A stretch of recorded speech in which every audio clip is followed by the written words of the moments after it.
Hello my friends, welcome to this video. Before we jump into the CV writing, I noticed that several of you were asking, why should anyone consider applying for a charity job? Why should I offer free labor in the UK? And how am I going to survive? Do these people get any kind of payment? And some even went as far as ridiculing those who are interested in applying for these roles. And maybe I should make a video on why, if you are interested in getting a job in the UK, applying for a charity role is a good start. But for today, I just want to say this. The UK job market is not entirely qualification based. In fact, it is more experience based than it is for qualification based. What do I mean? If there is one opening and there are two of you and you have your glowing CV with all your qualifications, and there's someone with a less glowing CV but with a UK experience, you with your glowing CV does not stand a chance against somebody who has a UK experience. So based just on that one reason, applying for a UK charity role is a good way to start. Not to mention that showing that you have a volunteering attitude greatly stands out on your CV for your future applications. But since you didn't click on this video because you want to know why you should apply for a charity role, let's go straight to how you should write a good CV for a charity role. So let's go. To start off, a good UK CV should not be more than 2 pages. So as we are discussing how we are going to write a good CV, you have to keep in mind that everything that I'm going to talk about must fit in 2 pages max. If you can manage to make it 1 page, even the better, because UK CVs go straight to the point. They don't like a CV beating around the bush. So how should you go about it? Well, as all CVs, the first thing definitely you must start with is writing down your personal details. So this section basically contains 4 or 5 elements. That is your name, your phone contact, your email address, and your address. But also, if you think that you have something useful in your social handles, you can also include your social handles, especially LinkedIn. Employers in the UK actually do look into your LinkedIn profile. But if you know that you don't have anything sensible in your social handles, please don't put it there because it is going to work against you. Also, do not include photos. Don't include your date of birth. Don't include your marital status. This kind of information may be required in CVs in other countries, but it is not required in the UK. When making this CV, focus entirely on professionalism. The next thing that follows your personal details is your personal statement. This is a very short paragraph just at the top of your CV, immediately after your personal details. In this paragraph, you need to focus on who you are as a person and also what you are bringing to the charity organization. Remember, this is the starting point of you convincing the charity organization that you are better than the next applicant. They should choose you over the next applicant because these organizations may receive hundreds or thousands of applications for few roles. So you need to do the convincing through your CV. So you need to mention that and then also mention your passion to work for a charity organization. You must make it brief, but make it straight to the point and impactful.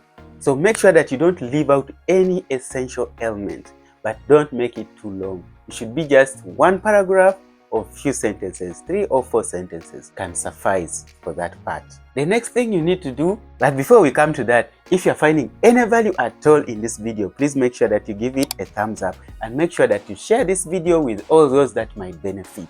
And for all my returning subscribers, I'm very, very grateful that you always keep coming back to watch my videos. And that's what encourages me to keep making these videos because I want you guys to get something out of it. And if you haven't yet subscribed, please consider hitting subscribe. Join this family so that you continue watching videos like this. And make sure that you turned on that notification so that you get to see these videos on time. Having said that, let's continue. The next thing you need to include is your work experience. You need to list your roles in a reverse chronological order. So what does that mean? It means you must start with your most recent job and make sure if you have any roles that are related to charity, highlight those ones. But if you don't have any specific roles that are related to charity work, you don't need to worry. You can always focus on your transferable skills. So what are transferable skills? Things like teamwork, good communication, and problem-solving skills. Also, if you don't have any direct charity roles before, but maybe you participated in some volunteering activities, you must highlight these ones to increase your chances of being selected. One thing though, do not be tempted to lie, because once you are considered for selection, they will ask you to provide your referees, then they will contact them and verify what you have written in your CV. So make sure everything that you put in your CV is truthful, because the Bible says the truth shall set you free. Number 4, then you come to the skills and qualifications. For the skills and qualifications, you need to tailor them to the job description. Guys, one thing I really need to tell you is that if you want to get a job, I don't know in other countries, but in the UK here, it requires you to put in the work. Don't assume that you're just going to get it simply like that. No, you really need to put in the work. It is going to take you some hours or days to do this, but once you do it right, it will save you a lot of time wastage. So before you put in your application, make sure that you have read the job description, make sure that you have captured the main things they are looking for, and you tailor your CV in accordance with that job description. And you do that by including only the relevant parts of your experience. Don't write all your experience. Some people have a lot of experience, so you cannot put all that in your CV for that particular organization. You need to pick out from your CV what is relevant for that job description and include only that. And for charity roles, it is important to focus on some things like fundraising, event management, leadership, or ability of working with diverse communities.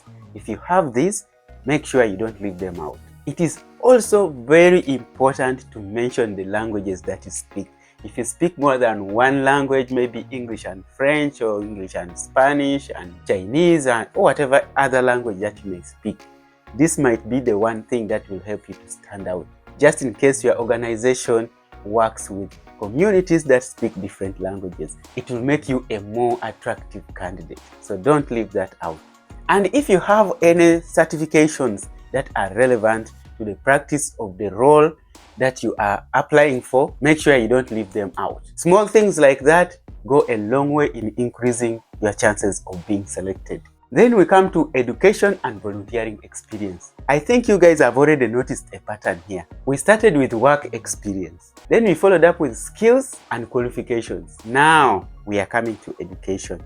That order also reflects the importance of each segment. I am not laying this out haphazardly. This is actually the order of the weight that is allocated to each segment. They are actually in order of importance. So education and volunteering.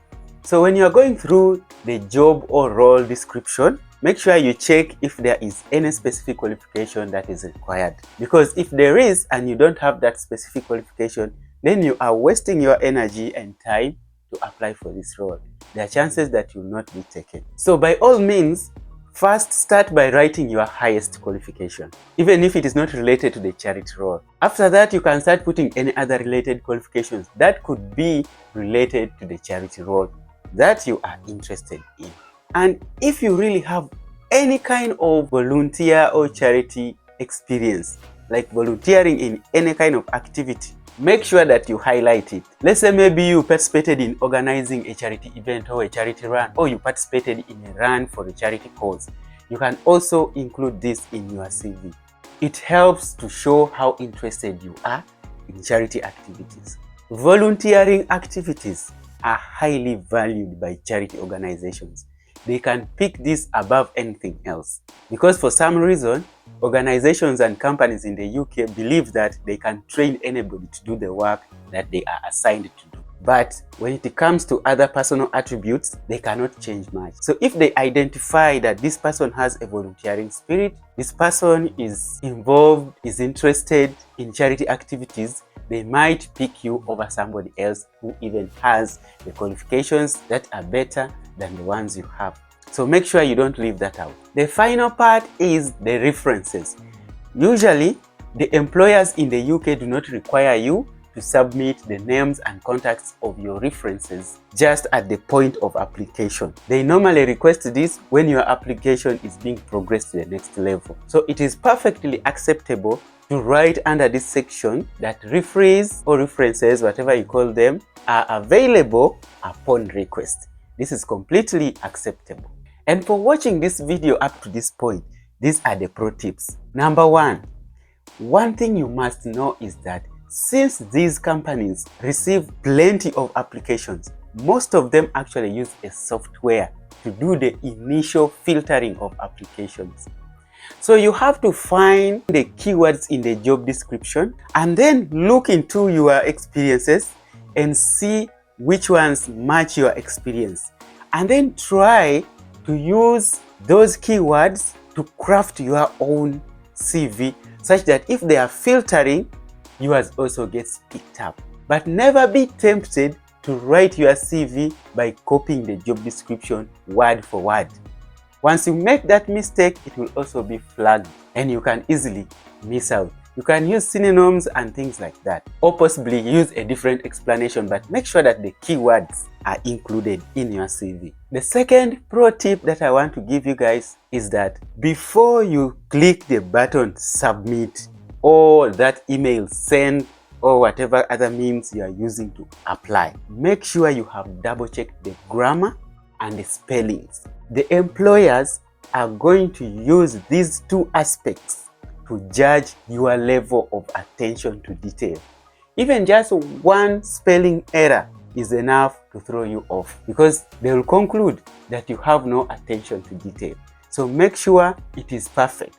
If necessary, give it to 2 or 3 people to read through before you submit so that they can spot any errors that you have in your CV before you submit it. As you know, when applying for these jobs, you do not send one CV to all of them. In fact, in my next video, I talk about how to increase your chances of being selected for these roles. So make sure that you watch that video after this one. But for today, I want to say thank you for watching. I'll see you in the next one.